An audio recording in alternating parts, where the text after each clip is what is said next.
Hi, and welcome back to Chronically Chill. I'm Hello, Anna, I'm Ellie. and we're remote today. Yes, Anna has the real people sickness. I'm real So, people sick today. I went to bed knowing I was going to be sick. Mhm. I said to Zach, he got into bed, and I'm like, I have to throw up burps. And he's like, yeah, Mm, sometimes I throw up in my mouth. I'm like, no, that's not it. no, Like, I'm not throwing up in my mouth. I have the burps that taste the way they do before I usually throw up. yes, And I don't have emetophobia, but the thing about me is I will not be throwing up. That's right. not going to happen. Not an So option. I've just had crazy diarrhea since 4 a.m. Love. And I mean, I feel pretty fine otherwise. I'm sure it was just something that I ate, but so I still work today and I had therapy today, but yeah, Did you feel the need to throw up and it was being suppressed or? a little last night, Yeah. but not really this morning. I don't know if my body was like, she's not going to throw up, so we're going to send it out the other way. Don't even drive. Don't even try going up the upper orifices. Yeah. Yeah, the throat burps. It's just like a mix of whatever you ate and like stomach acid and like something else. So, like there's no other flavor like it. Do you have any Oh, highs or lows or anything to start us off? um, yes. Okay. This OnlyFans, Uh, Smoky OnlyFans. Swiggy, lay down, buddy. Um, my high this week is probably I have to think actually. What did I even do this week? Oh, my high was probably that we finally hung out with our friend Savannah. Hi, Savannah, if you're listening. Yes, Savannah. She does our nails. We went to high school with her, and I've been seeing her for almost a year for my nails, Mm-hmm. which is crazy. And Anna just a little shortly after me. So we've been talking about hanging out for a while. And so we finally did as a group. And it was a lot of fun. Yeah, it was a lot of fun. And we brought like I don't know, me, Ellie, and Savannah don't ever hang out together Right. because Ellie hangs out with Savannah when nail appointments, if you guys don't get your nails done, nail appointments are like 3 to 4 hours long. Yes. So, we'll hang out with her at our nail appointments. And then it's just funny because since we're all friends, but we were hanging out together, she'd be like, Ellie said blah, blah, blah. Or and Yes. sure, she says it Yes. to you, like Anna said blah, blah, blah. So we'll all Yeah. talk about each other, but Yes. we're aware of it. So it was fun to Yeah. finally get together. And then we all brought our boyfriends and it was fun. And Savannah at my nail appointment the next day, she was like, Drew was like, do you think they liked me? Oh, And I'm I like, love Drew. yes, I love Drew too. And Zach said he did like Drew. And I know Thompson does. So yeah, it was fun. It Yeah. was like a, Drew is, yeah, Savannah's boyfriend, and it's so cute. He is a barber and she's a nail tech, and they own a little shop together. mm-hmm. And Thompson has been getting his hair cut by Drew. So it's just so fun. And then my low, I talked about it on my story. So I apologize if this is you've already heard this story. And I will try to make it short. But basically I got a letter in the mail from LifeStance. I was seeing a LifeStance therapist 3 years ago. And if you know LifeStance, you probably know that their billing department sucks and they just kind of suck as a company. Unfortunately, I didn't know that when I was seeing this therapist. Oh, and I didn't either. I went to a life stance therapist twice. Mm-hmm. And then a year later, they're like, actually, your insurance didn't cover any of these visits and you have to pay Yeah. for them out of pocket. And then I just never did. So, but I mean, I only went to 2 sessions. So it was only Yeah. I don't know, $200, but Yeah. Yeah. I had been seeing this therapist for 6 months probably. And I stopped seeing her because she was actually a bitch and no, just shouldn't be a therapist, to be honest. mm-hmm, mm-hmm, Um, mm-hmm. but so yeah, 3 years ago, that was early 2022, and then late 2023. So a year and a half later, I got a bill in the mail being like, you owe us $1,000. I'm like, okay. From where? Literally, like, please tell me why. I never even have that much money in my bank account usually. No. And so I went back and forth with them for a little bit, and they just were like, no. And then I got sent to collections.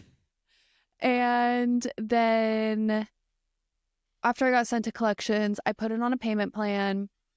And so, like, you know, the collections agency, usually what happens is they buy that debt from the original company. And so the company, the original, like, account holders don't even, like, it's not even their concern anymore because it was bought. Right. So everything now I'm dealing with is the debt collector, which is fine. It's not my favorite thing, but it's fine. Yeah, but it seems like they're also working with you, which is really good. Yes. I've had debt collectors that will not work with you at all. Yes. Yeah. So I put it on a payment plan and I've been paying it. And it's now early 2025. So 3 years since all of this, since I started seeing this person at life stands. I made a couple payments, and then yesterday Thompson got the mail and he brought it in, and I had a letter from life stands, and I opened it up, and it's a statement for my first few appointments at life stands 3 years ago. And so I'm like, okay, I know that original statement that I got that was like, you owe us $1,000. I know that statement like the back of my hand because I've just stared at it in agony so many times. And so I looked and I was like, these are charges that were on that original statement. And so I called the billing office, and the girl, I feel bad for her because she works for the worst company in the world. But she sounded like she was just like, she sounded like she didn't know what was going on. I was like, hey, I got this statement in the mail for something that like is in collections that I'm like actively paying off. So what is this? She put me on hold a million times, and then she was like, so it looks like collections voided these accounts and sent them back to us. And I was like, they voided those like sessions, those accounts? She's like, yeah, they just canceled them, and so they got sent back to us. I'm like, okay. Like, I'm thinking like, this sounds made up. Yeah. Fake. This sounds like you're literally like talking out your ass right now. And so I'm like, okay, well, like, so what? I just was on the phone, and so I'm trying to process this quickly. And so I'm like, okay, so what are my options? So she puts me on hold again, and I hung up. Well, first she's like, well, do you want me to send it to collections? I'm like, no, I don't. And so she put me on hold, and I hung up because I'm like, they're going to try to collect this money from me, and I need to figure out what's going on. So then I called Anna, and Anna basically just said, call the collections agency. Well, at first when you were telling me this, I was worried that they were like you were being scammed, which I think with life stance, it's, you know, two sides of the same coin. Because you were like, I called them and blah, blah, blah. I'm like, did you call the number on the letter? Or did you call the number on their website? And you're like, the number on the letter. I'm like, okay, read that number out to me. I'm Googling it, making sure it's not like a scam. Yeah. And then I was like, have you received a refund on those payments? Like, I was just really worried. Yes. Yes. She walked me through everything. Yeah. And then, yeah, she's like, just call like the collections agency. So I did, and bless the lady, she was so nice. Probably because she's used to bitches all day. And I was kind. And you were like, I'm already paying my way. Yeah. Girl, I'm on your side. I'm not even trying to take that back. I just want to know what's going on. Yeah. Yes, please help me. So I'm basically like, yeah, Life Stance is telling me that you guys voided some transactions, and I'm just like calling to see if that's something you guys would do. And she's like, no. And I'm like, yeah, that's what I thought. She's like, we would never ever cancel any like accounts or anything. And so I was looking at my statement, and I don't know what kind of access like these collections people have access to. I don't know what kind of access they have access to. Valid. But just because of like HIPAA and stuff, I don't know what they can see. So I was just like, are you able to see the dates from like the accounts that I've already paid off? Because technically I have 10 accounts because that's all the different sessions that I had. So I was like, do you have access to these? She's like, yeah, I can tell you the dates and the like amounts. Perfect. So she's reading them off to me, the same exact dates and the same exact amounts that are on my statement from Life Stance. So basically Life Stance somehow this is my theory, which I'm pretty sure is correct. They're somehow seeing that those accounts got paid off. And so now they're trying to like I'm sure that me. the debt collection agency reports that back to LifeStance. Yes. Because then if you ever wanted to go to LifeStance again in the future and you had an account in collections, they'd be able to see that you'd pay that off already. Yes. Yeah. So they're seeing that I'm paying these off because I've paid off 4.5, and the statement had 3. And the 1.5 that weren't on the statement were because of a payment that I just made. Mm-hmm. So I'm sure that if I made that payment sooner, or if the statement was sent out later, it'd also have those on it, on that statement. So I had to request receipts from the collections agency, and then I sent them out to LifeStance this morning, basically being like, fuck off. Like, I'm not paying these. Yeah. So, I don't know. This feels illegal. I'm sure it is illegal, but I feel like a lot of stuff that they do is illegal. So, yeah. That was my low this week, was LifeStance trying to charge me an extra like $300 for something that I've already paid. Well, and it's funny because I feel like the first time I ever had an account go into collections, I was like, oh my God, like that's so embarrassing. And then now that I'm an adult, I'm like, everyone has accounts go into collections. Like it's not that big of a deal. And so like I feel like I have a different attitude about it now because like I can talk about it. Because then when I was like embarrassed about it, I wasn't talking about it. But now I'm like, oh, well, I know how to handle this because I've talked to people about it. Yes, I agree. I feel like when I first got that like $1,000 statement and I was like, there's no way I'm going to be able to pay this. And when it first went into collections, I was like, oh, that's embarrassing. Yeah. But now I just don't really care because I don't know, insurance and the healthcare system when it comes to like billing and all that kind of stuff, it's just fucked up in general. So yeah, like didn't you just get a bill for something like 4 years ago? Yeah, I just got a bill from an urgent care that I went to. I don't even remember what it was for, but it was in Spokane. And I lived there in 2021. Right. And I just got a bill for it. I'm not paying it. Like, are you shitting me? Because it's only like, I think it was only like $80, but so I'm like, it's not even, if it went to collections, it won't even pop up on my like credit report. But yeah, I'm like, I feel like I know there's no laws against it, but I feel like there needs to be some sort of like window of like statute of limitations almost. I was just like when you can bill me, because that's over. And also like anytime I get a bill from like a visit where I'm like, you didn't even like diagnose me with anything. Like I went in that urgent care. Like I can remember going into that urgent care like once when I was having an allergic reaction to Bactrim. Mm-hmm. So maybe this was the visit. I was having an allergic reaction to Bactrim. I went in and they're like, you probably have mono. I was like, what do you mean I probably have mono? And then they tested me and they're like, well, you don't have mono, and sent me home. I was covered in hives. Oh my God. And so I just went to another urgent care and they're like, what, like, have you started any medications? I'm like, Bactrim. They're like, oh my God, girl, you're allergic. Queen. I'm like, okay. So yeah, I'm pretty sure that was what the bill for. So like, you want me to pay for you like using your medical degree to not even fully analyze it? Right.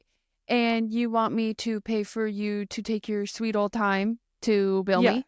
Yeah. So that seems like it's your problem. Yeah. You should figure out your billing practices. Yeah. It's not my problem. Call me when you figure it out, bitch, okay? These words are coming from two girlies who have been served papers. Oh, yes. Due to... with a police officer involved. Yes. Couple mental breakdowns later, and we're here to talk about medical debt. And it's all medical debt. Like, every single time. It's always medical debt. Yes. Yeah. So credit cards, like payments like that, I'm on top of. Oh, I'm never missed a payment in my life. Well, and even the like medical debt that I got sued for, I literally was like, the company that it was through, I kept trying to make payments on their portal online because I had like a payment plan set up, and then it wouldn't let me make payments. And so I kept reaching out and being like, hey, it won't let me make payments. And then they never would get back to me. And then they sent my debt to collections. So I'm like, this is not my fault. Like, I've been trying to make payments with you guys for months. Yeah. And so, I mean, I just ended up paying it, and the lady was a bitch. And like now, like knowing what I know now, like she definitely did some things that were illegal. And I didn't know that at the time. Like she tried. So this is a little collections 101. PSA. They can't call you at your work. Oh. They cannot call you at your work. And they called me at my work, like on my work phone. Crazy. And they can't like spam you. They can't like call you multiple times in a row. Yes. Until you pick up. Yes. And then when because basically she was like, you need to pay this debt. And I was like, oh, like I could pay all of it next week when I get like my bonus from work, like no problem. And she's like, no, you have to pay it now. And so I kept being like, okay, like what happens if I don't pay it now? And she was like basically threatening me. She was like, we'll have to escalate it to the next level. And I said, what does that mean? Like she would not tell me what that meant. Break it down. Yeah, like you need to be honest with me. And so like she did so many illegal things. I really could have gotten that debt written off, but I didn't know that at the time that everything she was doing was illegal. Yeah. Calling me multiple times, calling me at work, threatening me. Yeah. So if any of y'all need to know about medical debt. Anyways, if someone calls you with medical debt in collections, ask it for it in writing, and then you can move forward. And take your time to think about it, Queen. Yeah. Absolutely. Yeah.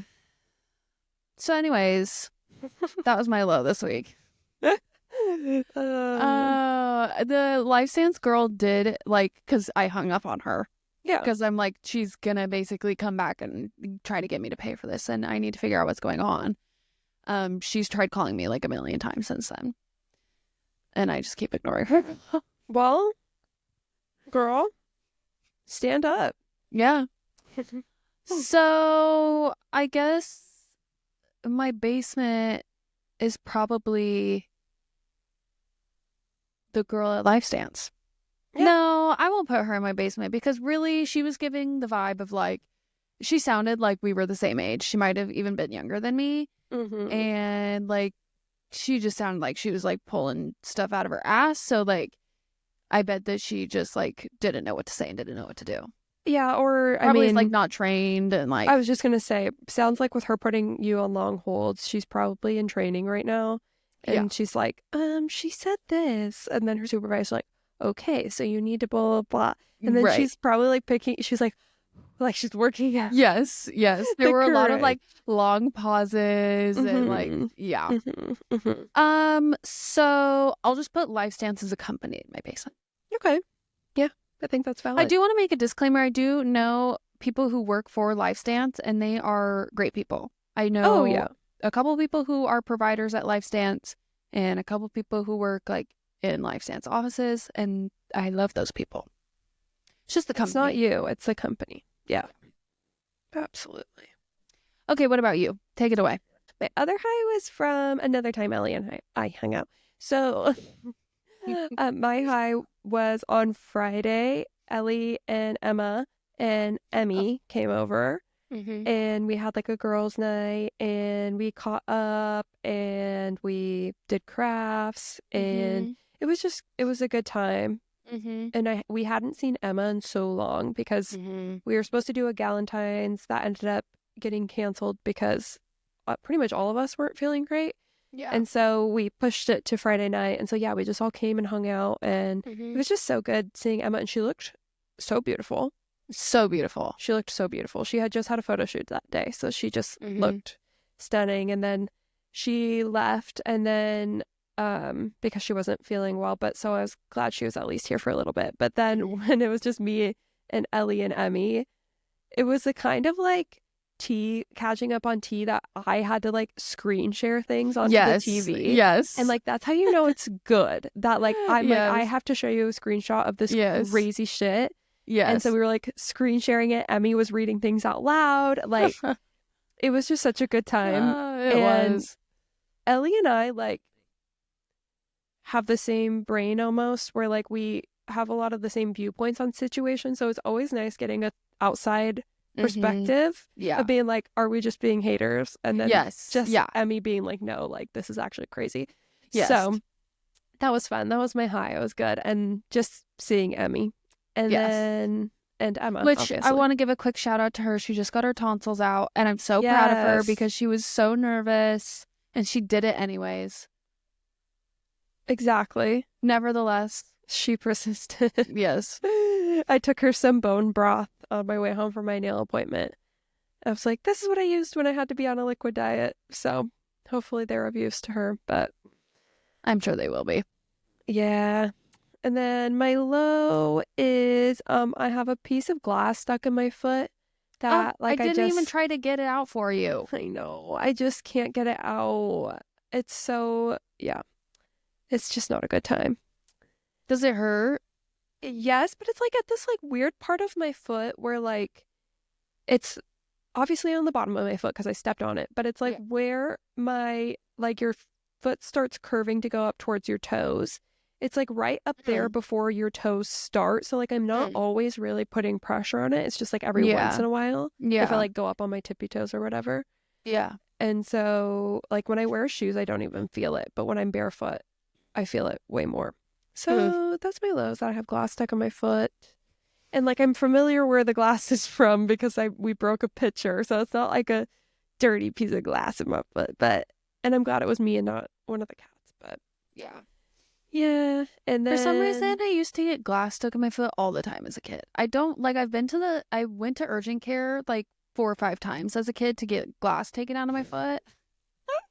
I've never had glass in my foot. I have had like a crazy sliver in my foot, like huge. Yes. Like, because it was like unfinished plywood that I was running across barefoot and like slid. Yeah. And then one time when I was living with Ellie, I stepped on a rusty nail. Was it the one in the carpet on the stairs? It was in the Hill House. Yeah. Like at the top of the stairs? I think so. I cut my knee open on that nail. Oh my God, yeah. So we're sharing our bloodborne pathogens. Yeah, I stepped on it and then I had to go get a tetanus shot because they were like, you're kind of due for one and like you stepped on a rusty nail. And then I had to go to cheer practice, but like a tetanus shot like that hurts your arm. It makes your arm so sore. So it was like the worst cheer practice I've ever had in my life. And it was during the summer. And it's like, yeah. Anyways. And then my basement. You saying that you slid on a hardwood floor and got a sliver in your foot reminded me of on New Year's Eve. Was it New Year's Eve? Yeah. I was dancing in the bedroom with Mariah and Kaylee, and I got a sliver in my foot, but I was wearing tights. And I didn't want to like fully undress and take my tights off, so we just ripped a giant hole in my foot. Or in my tights. On your foot. And we ripped a hole in my foot and got the sliver out. And Kaylee was so Teacher Kaylee. She just got her tweezers and helped me get, I sent her this TikTok of this girl being like, when you need to like clean up a mess, but you like don't want to ruin the vibe. And it's this girl like with her mop in the middle of like a dance floor at her house. And she's like dancing and mopping. And I sent it to Kaylee and she's like, that's so me. An additional low was just that we found a couple bald spots on Mr. Klaus. He's being carried around by his dad right now like a baby. Oh.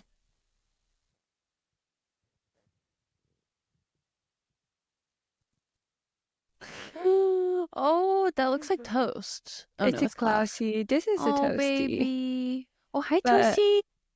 My basement, which is just really another low, is that on Friday we found a couple of bald spots on Klaus. And that just wasn't a good time for me. I just like my cats are my babies, and I know everyone says that. But, and I'm not saying I'm not trying to be like, but I have it worse. All of my anxiety and my OCD surrounds my cats, and I care for them in a way that I don't think a lot of cat owners can relate to, even if they love their cats. I can't relate to it. I love my children, but I see you and I see the way that you care and worry about your kitty children. I think I think Thompson and I are kind of similar. Yeah, but I don't think Thompson can even fully relate. Okay. So there's something wrong with me. I'm just kidding. No, not that there's something wrong with No. you. I just think that it's like your OCD. Yeah, Is the definitely. cats. So Yeah. it makes sense. And it's just everything revolves around that. But yeah, he had these 2 bald spots that we saw initially, and then Zach discovered, I think, 2 more. And so we called the vet on Friday afternoon, and they're like, we can get him in on Monday. So just like I had to go the whole weekend just kind of like waiting to figure out what it was. And they were like, oh, it's just probably fleas. And I'm like, no, he does not have fleas, because if he was like itching more, I would totally notice. But like A, that, and then like B, you just notice fleas. Like when your cats have fleas, you notice it. Yeah. You would not notice it unless you just weren't paying And also attention. the other cats would be itching. And... Right. Like, and they would have bald spots and stuff. Yeah. And his bald spots were like, they're not like normal bald spots. Like he wasn't actually bald. It looked like someone took like clippers a razor and literally just like, but not even like a full on razor, because it wasn't his skin. It was just like, no, with a guard someone on it, like clippers. Yeah. Yeah. Like he just licked a lot of his fur off.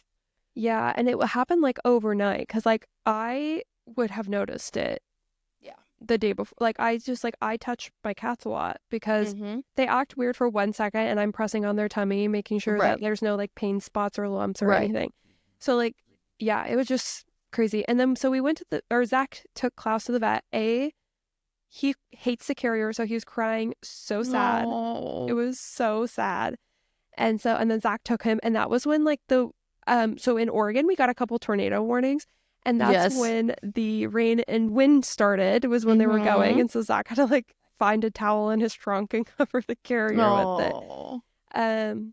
But they checked him, and like his temperature was perfect, everything was perfect, his whole exam was perfect, no fleas. And so our doctor, who I love, and he's very like, I'm not gonna make you do anything extra if I don't think you need it. Like, we have saved so much money by going to our vet, which is crazy, because like our vet is technically kind of like a boutique vet. Like it's a little bit more expensive, but like last time I went in with Toast, like I was kind of worried he had lost a little bit of weight, and then they weighed him, and they're like, oh yeah, like he's lost a pound or 2, but he's like still within the healthy weight. And they're like, as long as he's not losing it over whatever amount of time. But because all they did was check his weight, they're like, we're not going to charge you for the visit. Like, so stuff like that. So it's like they almost actually care about the animals. It's like they're in it for a reason. Right. And when Klaus got really sick 2 years ago, they did an ultrasound for us for free, because we like couldn't figure out what was going on. And after all of that happened, I'd brought them all bottles of wine, because I'm like, I love you guys so much. But anyways, so the doctor did the whole exam. He's like, there's nothing wrong that I can see on the exam, and he doesn't have fleas. I was worried about it being like thyroid related. And he's like, honestly, I never see thyroid issues in cats this young. He's like, we can do labs and a urine sample if you want. He's like, but I really don't think it's necessary. If you just want to wait until Friday, I'll just put the orders in, and you can just come in and get them done. You don't have to have a visit again.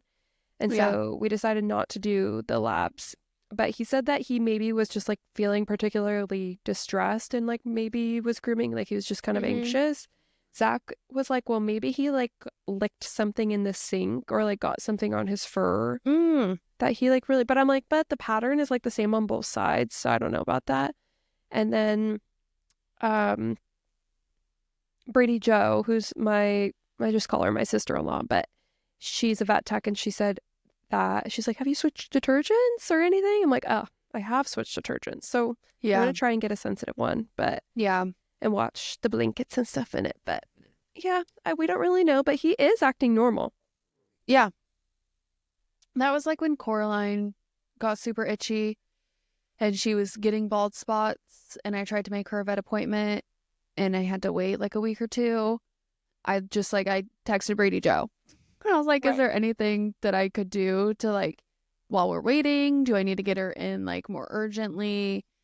And she was like, well, the first thing that they're going to do is check for fleas and do a flea treatment. So I did the flea treatment, because something about Coraline, she's not sitting still for me to just like look for fleas. So I'm going to need to quickly get that flea treatment on. Yeah, just do it. Yeah. And that didn't help. And then Brady Joe was like, it might be environmental. So, and we had just switched to pine pellet litter. because Thompson, like, so we have a litter box in our room, and then we have a litter box in the office, which is like, the office isn't far, but it's like through some doorways and like on the other side of the office. If we're laying in bed and a cat is like immediately goes into the litter box, Thompson can tell because he is so sensitive to like the litter dust and the smell. So we were trying to switch to pine pellets to make that easier, but Coraline said nope. She said, no. How dare you? How dare you? Yeah. So Thompson just has to suffer. But it's just weird how like the smallest things just trigger them. Yeah. It's so random. And I knew Klaus was a sensitive guy. Like when he was just a little baby, we had to take him to the emergency vet because he wouldn't stop throwing up. And it was because of like a air freshener, we came to find out. So I'm like, okay, well, actually, like maybe it's my candles because I've been using the candle warmer a lot lately. And so I think I just need to just need to order more things for my Pura because the Pura is pet safe. And then maybe just do candles less. But yeah, that's my basement. It's the guy. The boy. The Klausy. He's my baby, so it's always hard for me when he isn't feeling good. If you listen to not last week's episode, but the episode before, me and Anna talked about our ruminations of the week, just things that we've been thinking about. And mine was just like the like pop culture-ness of relationships and specifically like cutting people off and quote unquote boundaries and what boundaries really are compared to what social media is telling us they are. And I've just still been thinking about that. So we're just going to talk about that more today because I've also had some recent experiences that tie into this. So I'll just start off with my own experience with, we kind of talked about this last week too, when I crash out and relationships end. Oh, yes. So I have always been, and I've talked about this, I've always been a less is more relationship person. I don't have a big group of friends. I just have a few close friends, whereas I think Anna's more on the opposite end. Not that you don't have close friends, but you're more of like you make friends with a lot of people. Yeah, that's true. Yeah, I mean, I do have close friends, but I do have a lot of friends. Yes. Yeah. And I just have a couple that I can name on one hand. Okay, name them. Do them right now. Okay. And so because of that, I have gone through my fair share of friend breakups because when my friendships end,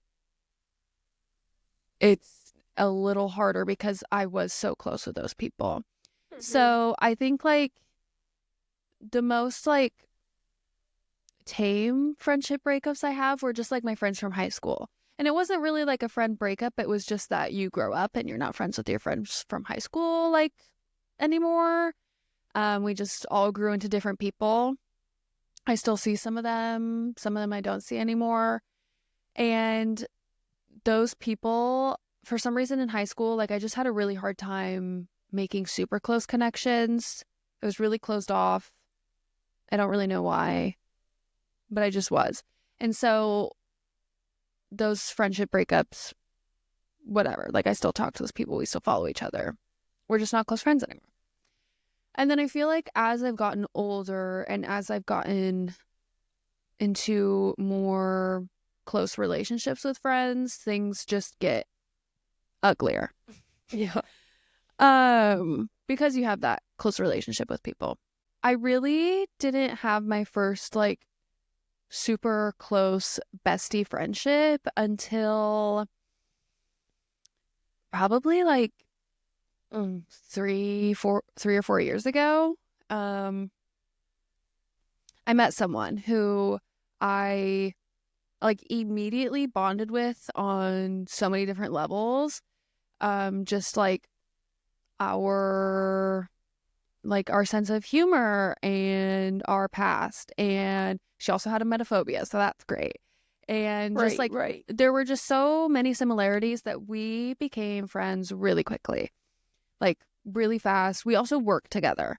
So I was seeing her pretty much every single day, hanging out all the time. And we didn't live that far from each other. So we started hanging out more outside of work. We just got really, really, really close. And this was the first time I was like, oh, this is what it's like to have like a girl bestie. Like, of course I had you and I had Emmy growing up, but you guys are my cousins. So like, so it's like not friendship out of obligation, but kind of friendship out of obligation. Yeah. Like this was my first time like meeting a stranger and like forming a really close relationship with them. And we were friends for about a year before things really went off the deep end. And this was the first time that I kind of experienced like kind of what I was talking about, like cutting people off when the relationship was maybe salvageable, or not even salvageable, but like the cutting off and the I'm setting boundaries and all of that didn't really need to happen. So we were best friends. I went through a breakup. We ended up moving next door to each other. And like, that's like a dream to live next door to your bestie. We were hanging out all the time. Around that time, I'd broken up with my boyfriend and I switched jobs. So we weren't working together anymore. So we weren't seeing each other as often. And I got a new job where I was working full time. And so I didn't have as much time to spend like outside of work, but we were neighbors. So we were still hanging out. And then I started dating, and dating takes up a lot of time. And I was seeing people and trying to split my time between this full-time job, which not only was it full-time, but I had an hour commute both ways. And so I was gone like 9 to 10 hours out of the day just for work.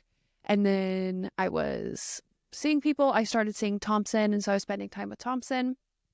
And I really was trying to make an effort for my friendships and dating and work and all of my activities.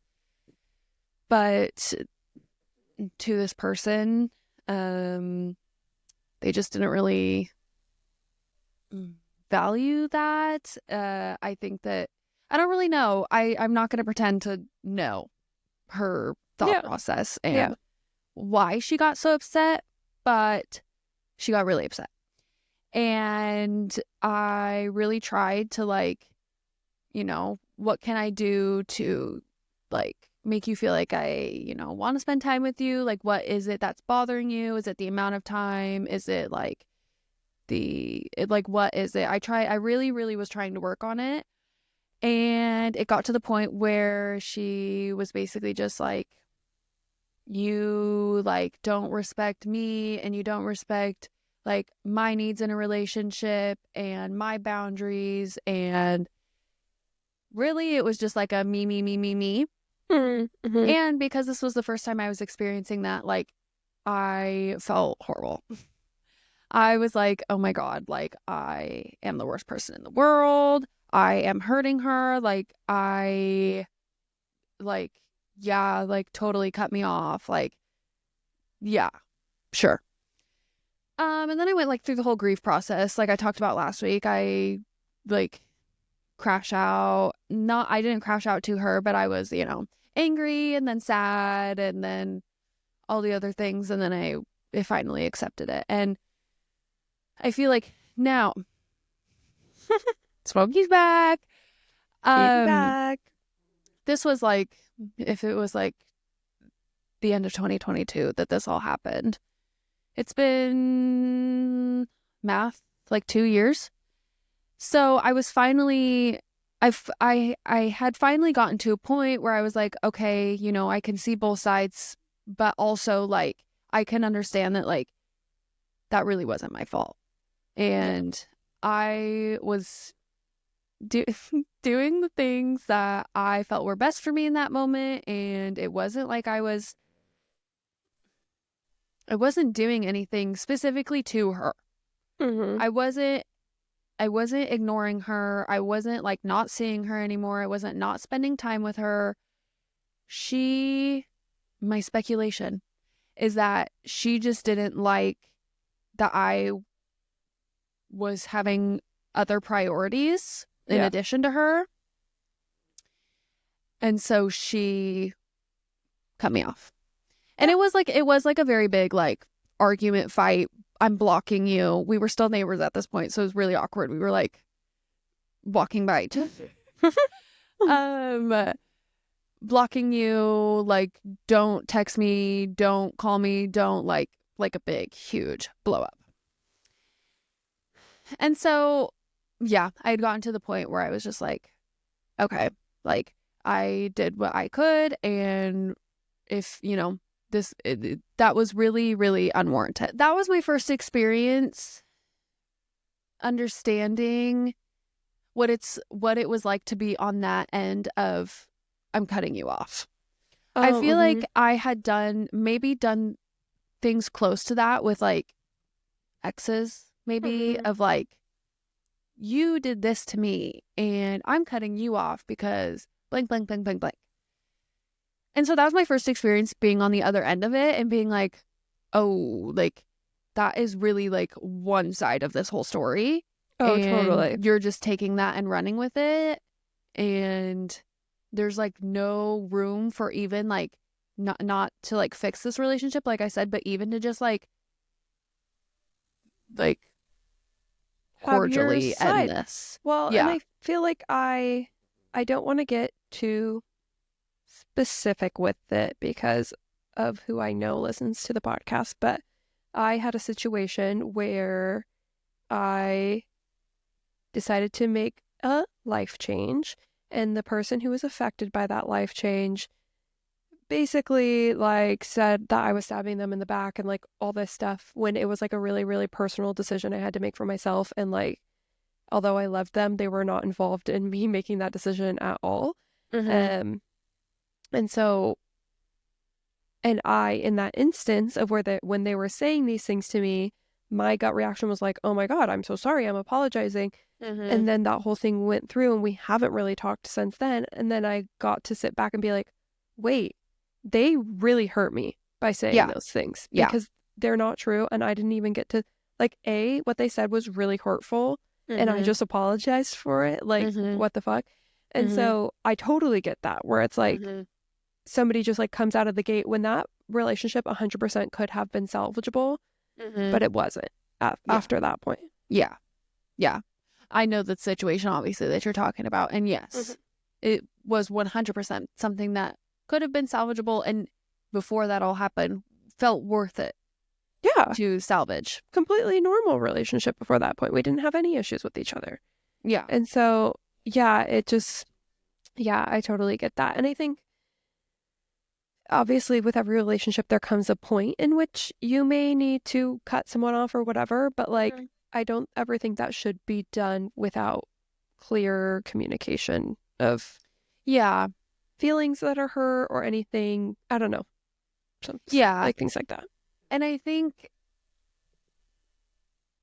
that is like the main, like when you sit back and you look at your relationships that have ended, like you said, like she said really hurtful things to you, and then you ended up apologizing for those things. Me and you both are not people pleasers, but like fixers.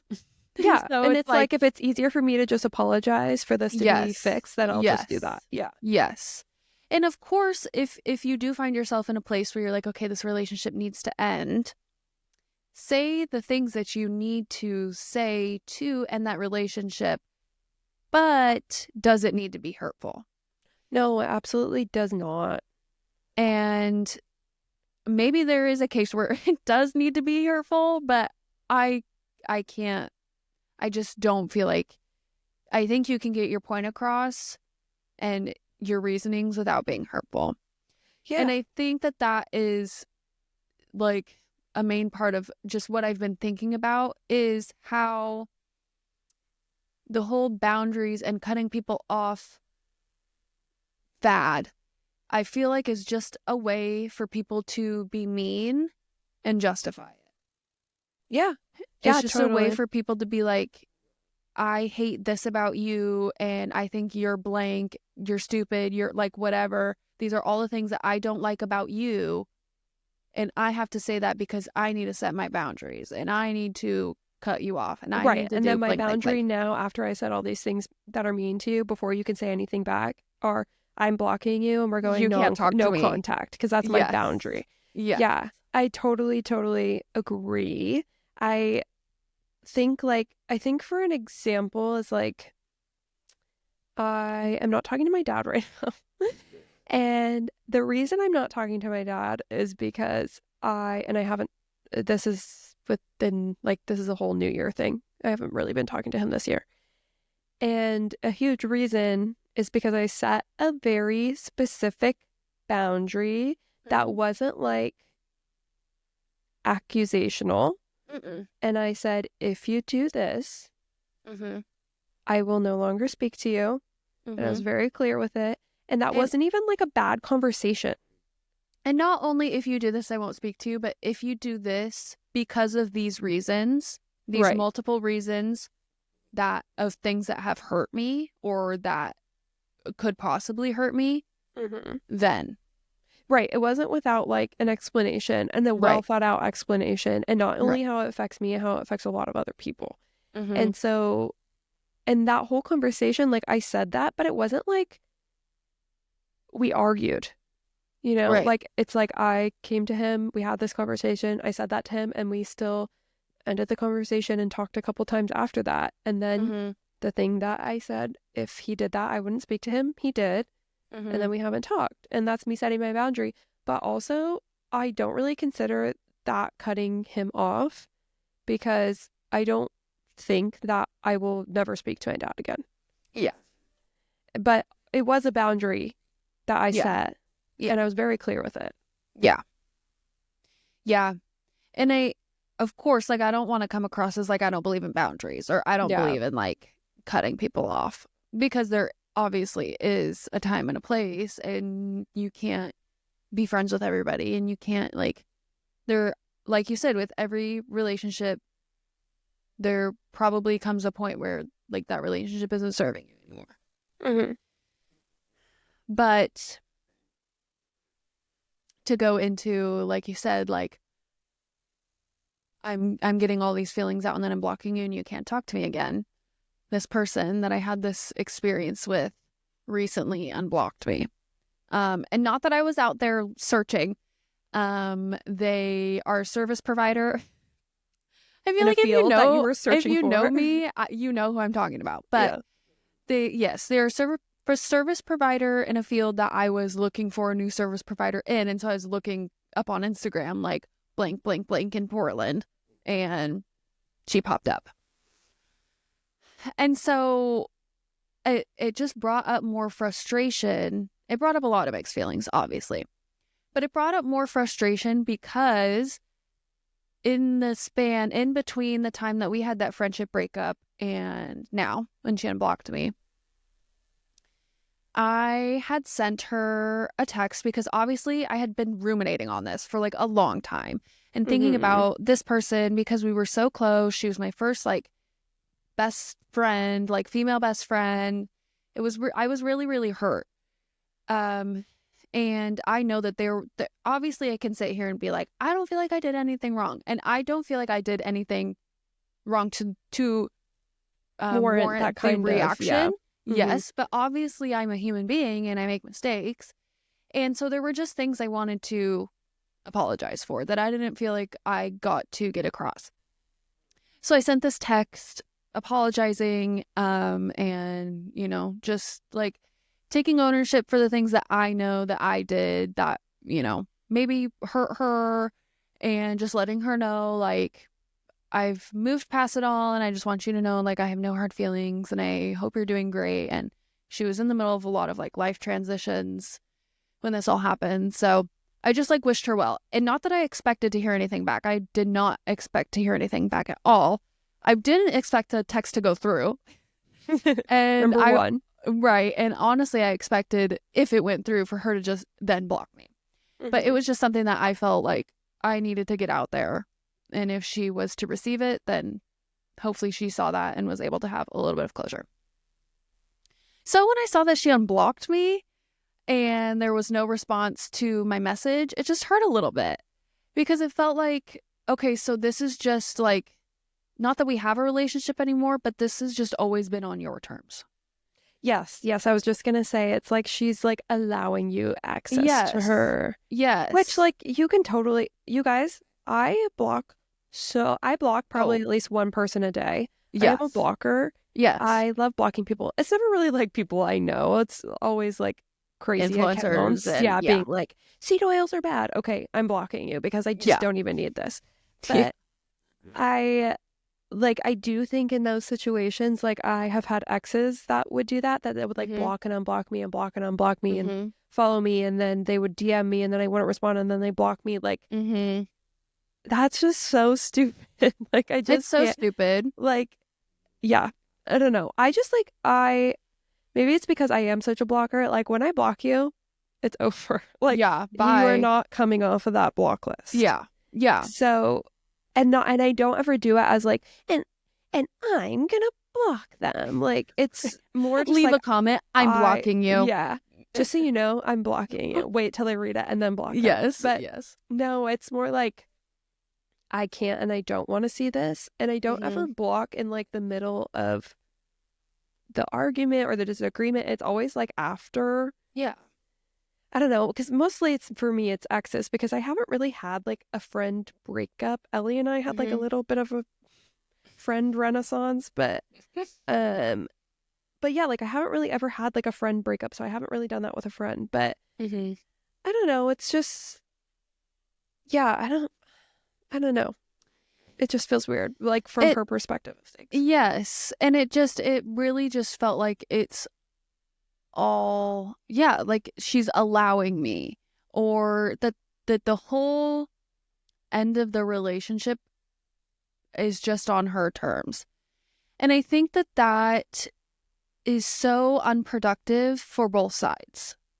Because if you are feeling like you need to block someone or end a relationship or whatever, that should be productive for you. And that should be a moment of, you should be doing that because you are feeling there's a part of you need to heal, or something that needs to be made better. And I don't feel like the way that was done was productive for anybody. Because there was no, it was just, this is my side and my side is right, and I'm not willing to hear your side, and so bye. Yeah. It was, and you don't even have to hear the other side, but it can just be like, hey, this is how I'm feeling, and I just am not like feeling like I can't continue this friendship, or for these reasons, like I just can't continue this, or here's my boundary, like you did with your dad, like I'm going to need these things to be respected in order for us to continue. And then if that doesn't happen, okay, like respectfully, I have to step away. Yeah. And yeah, I've just been thinking about that. This situation and my thoughts on that have just been kind of like perfect timing. The universe told me to start thinking about this before it happened. Yeah. Well, like, you're going to really have thought this through. Yes. Yeah.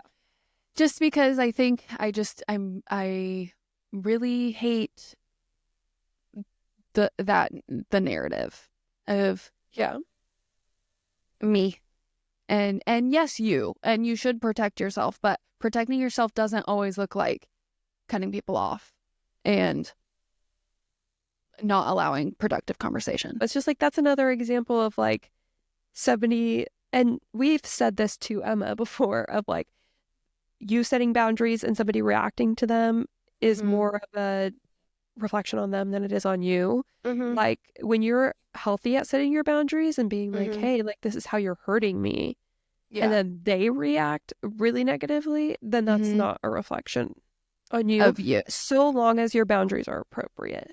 Right. And so, like, and I feel like I see this a lot in the chronically ill sphere of, like, people are like, I have a hard time making friends because I'm unreliable, because I have to cancel so much. So I wouldn't call myself unreliable, but, like, I do have to cancel and reschedule a lot. But the reason I wouldn't call myself unreliable is because I still am, like, if I have to cancel on my friends, like, I still make it a priority to provide an alternative or to reschedule. Yeah. And so I think we aren't giving people enough grace. I don't know. What did I say the other day? Where I was like, girl, stand up.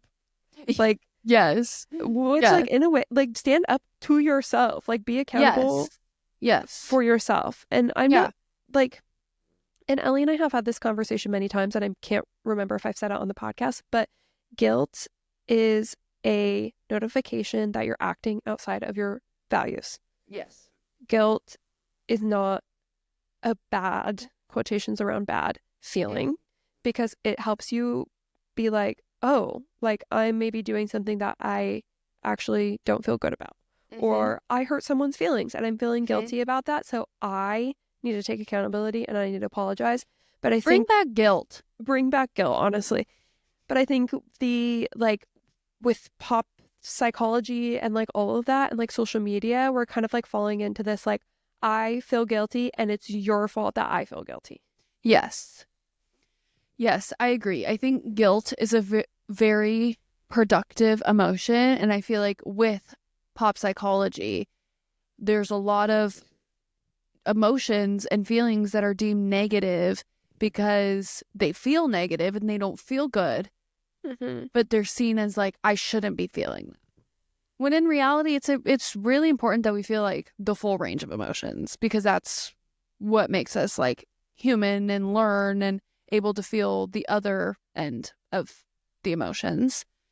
We're also going to have Emmy on, who is a therapist, and we're going to have her on to just dive deeper into this. She has some things to say about pop psychology. Yes, and what it's like to be a therapist right now. When we were all hanging out the other day, maybe it was when we were hanging out, or I can't remember when she said it, but she said something along the lines of, like, everybody feels like they need to be in therapy right now, and there's a lot of people who don't really need to be in therapy. Oh yeah, was that on your mom's birthday when we went to the... I think so. Yes. Yeah. And I just, we'll get into that with her, because I just think that is so interesting that, like, therapy is just so sensationalized right now. But I keep, as we're having this conversation, I keep thinking about what you said when we all hung out the other night. Did it hurt, or is it against the law, or did it just hurt your feelings? Is it illegal, or did it hurt your feelings? Yes. Anna's in school for HR right now, and we're going to get her a plaque for her desk that says that. Well, because I think that's, like, also something we're seeing. And I don't know, people, like, here I am getting my degree in HR, and then they're like, let me tell you how my job has wronged me. And then they tell me, and I'm like, your job is actually not wronging you at all. Right. Which is why that came up, is it illegal, or did it hurt your feelings? Yes. And I think that's another thing of, like, guilt is a productive emotion. Yes. If you're getting a correction at work. Oh my God.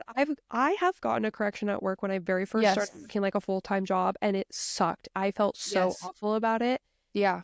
And then guess what? I got better at my job because like I was put on a performance plan, and a performance plan should always be in the best interest of you getting better at your job. Yes. But like, and performance plans don't always work out. But like,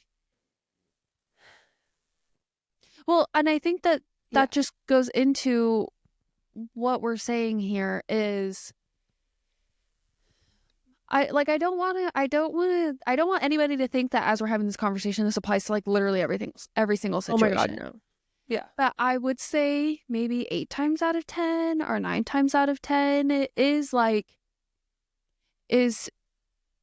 what is the way you're feeling based in reality?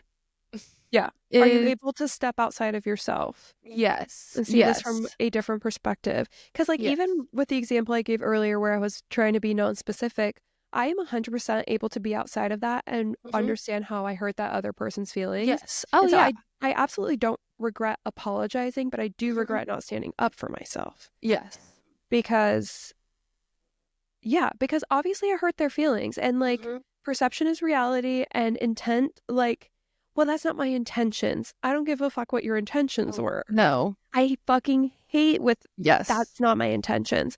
Because if you hurt somebody's feelings, you hurt somebody's feelings no matter what your intentions were. Yes. And I think it is important. Like, I know Ellie and I are, like, very familiar with each other. So I pretty much always know Ellie's intentions. So if she said something that maybe somebody I wasn't familiar with said, then I'd be like, wow, that's really rude that they said that. But because I know Ellie's intentions, I maybe wouldn't feel bad. But you can't just expect everyone to know your intentions. No. And even if even if I, like, me and you, who, like, we understand each other's intentions, even if I, like, said something and I was like, ooh, and I was just like, well, she knows I didn't mean it, I would still be like, hey, just so you know, like, I know you know I didn't mean it that way, but I understand how it came across that way, and for that I apologize.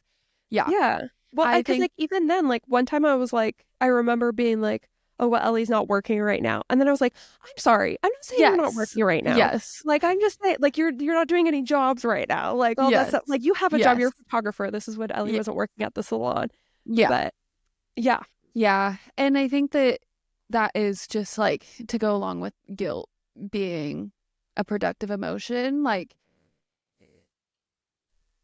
cutting people off because your feelings are hurt is really unproductive for both people and can lead you down a very confusing road of dealing with future relationships. Because if you remove yourself from a relationship every time your feelings are hurt, honey, you've got a big storm coming. Yeah. And I think it's so important to feel your feelings, but, like, those should lead you into I don't know.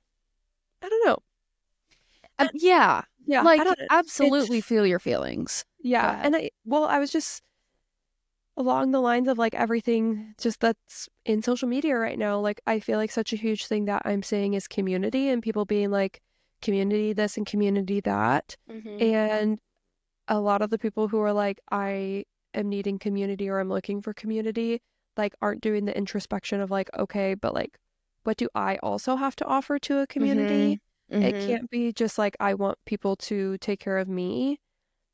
Which, I have a partner, and there's sometimes when my partner does have to take care of me, and I would consider him part of my community.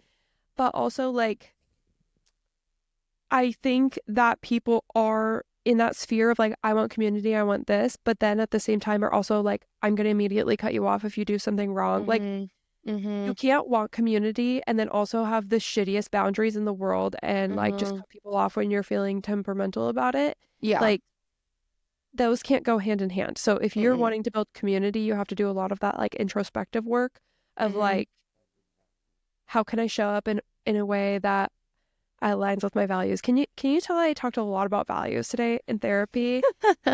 Am I acting within my values? Am I responding in a way that's congruent with my values was the question today. Because I am very perfectionist, OCD, all of that. So, like, when I'm in high stress, I fall back on my rules, and values are more flexible.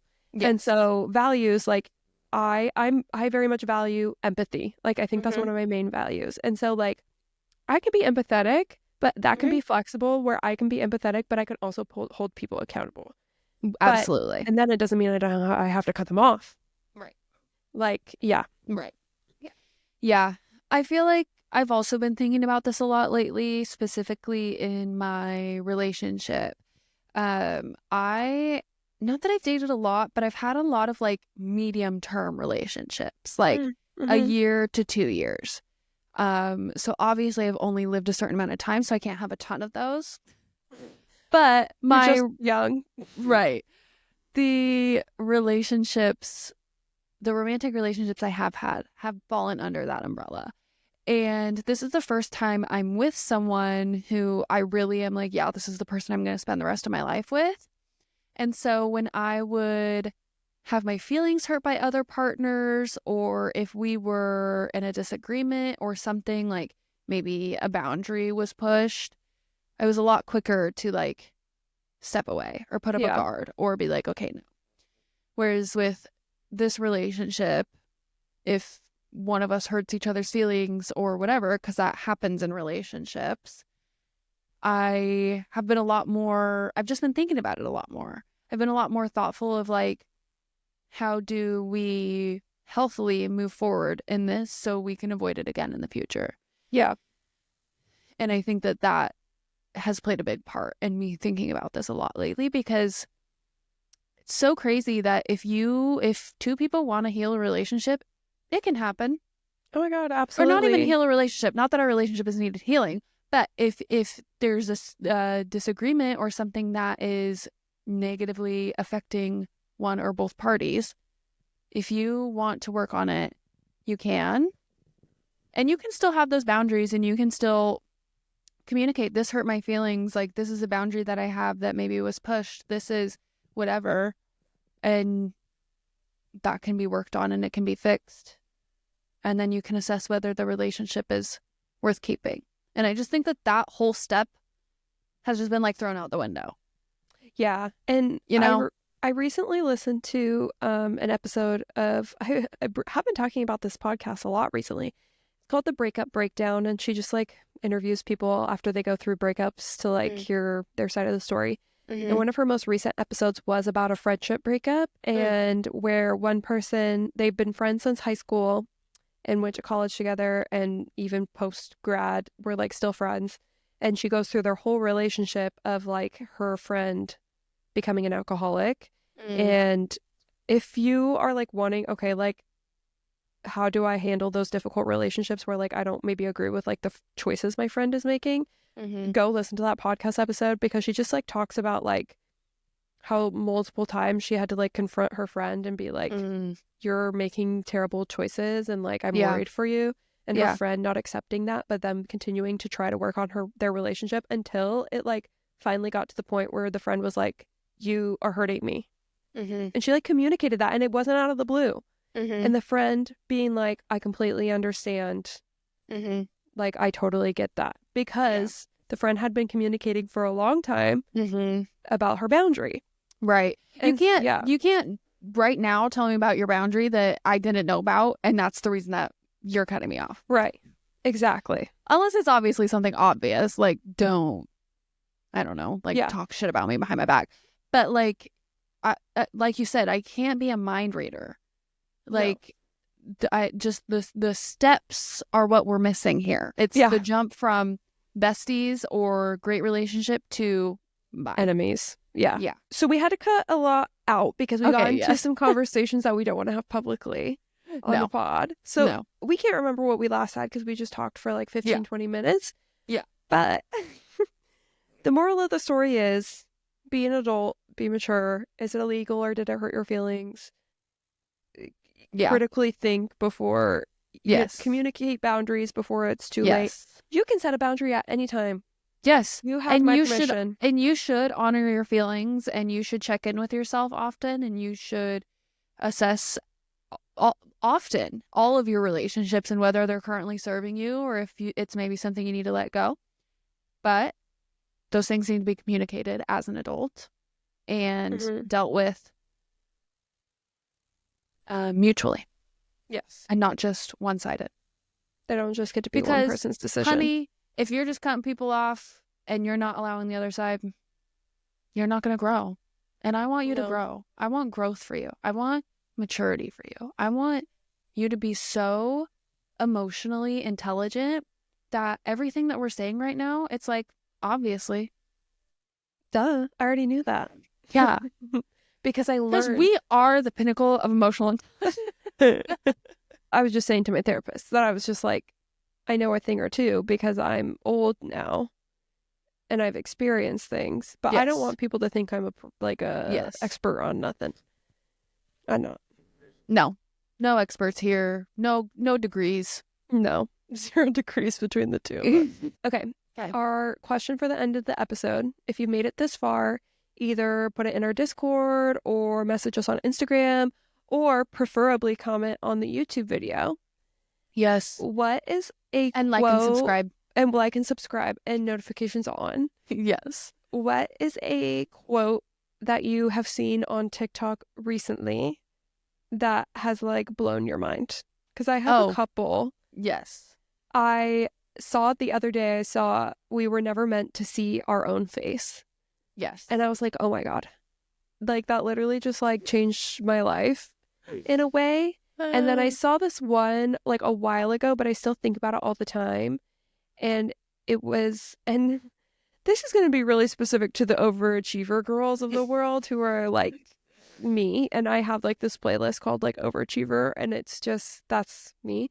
And the quote, I can't remember exactly, but it says something along the lines of, I've never been able to celebrate my accomplishments because to me it was just that I was obligated to achieve them. Mm-hmm. And I was like, when I saw that, I was like, oh my God. It was like the room was spinning. And I was like, oh my God. Like I have never like been proud of myself because it was like, of course I'm just going to achieve things. Like that was just like, yeah. So that's enough. Do you have a crazy like TikTok quote that just has blown your mind? I'm trying to think if let me look at my TikTok real quick. I feel like there was something recently that I was like, holy fuck, I can't find it. But the one about stupid, sad TikTok about the spider. Do you know what I'm talking about? That goes up the water spout? No. The one where yes. Oh my God, you're going to be so mad. No. The one that it's like sad, and it was like, something about like, I can picture the spider in my brain. I didn't know who would have known my biggest crime would be something about how it's small and how it can't change the fact that it looks scary and it looks a little small. And because of that, we kill them. Maybe they were a nice spider. Maybe they had feelings and babies and moms and dads. I have been thinking about, have you seen, I think I sent it to you, the TikTok of the 5 ladies dancing in their basement. Yes. Belly dancing. Yes. I love them. I've been loving that TikTok. Okay, but yes, let us know if you have something that, TikTok quote that you've been ruminating on this week. It doesn't have to be serious or like life-changing. It can just be something silly. Yeah. Something that blew your mind so hard that you have to share it with us. Yes, exactly. Yeah. Okay, well, an hour and a half later. We'll be able to cut out at least 20 minutes. Luckily. Yes, at least. All right, well, make sure you like and subscribe on the YouTube. I'm trying to think of what else. Make sure you listen and rate and review on Spotify. Make sure you follow on the Instagram. Eventually we'll make a post for an episode. But yeah. Yep. We'll have a guest on soon. I know. And we were going to try and have Owen on. It just didn't work out. I guess kids are busy. Ugh. Who would have known? Who would have thought a sick child would be busy? Like, literally, he's 9, and he's just like, his weekends are booked. And busy, out of town. Like, I need to, like, plan a month in advance. But yeah, we'll have a guest soon, and we were like, oh, we're going to have a guest, but we don't have an extra microphone. No. So we're going to get ourselves new mics, and then these will turn into our guest microphones. Yes. Eventually. But anyway, okay, well, have a happy Friday, or whatever day you're listening to this, but hopefully on Friday, release day. And yeah. Anything else? Okay. Nope. Okay, sounds good. Well, have a good day, everyone. Bye. Bye.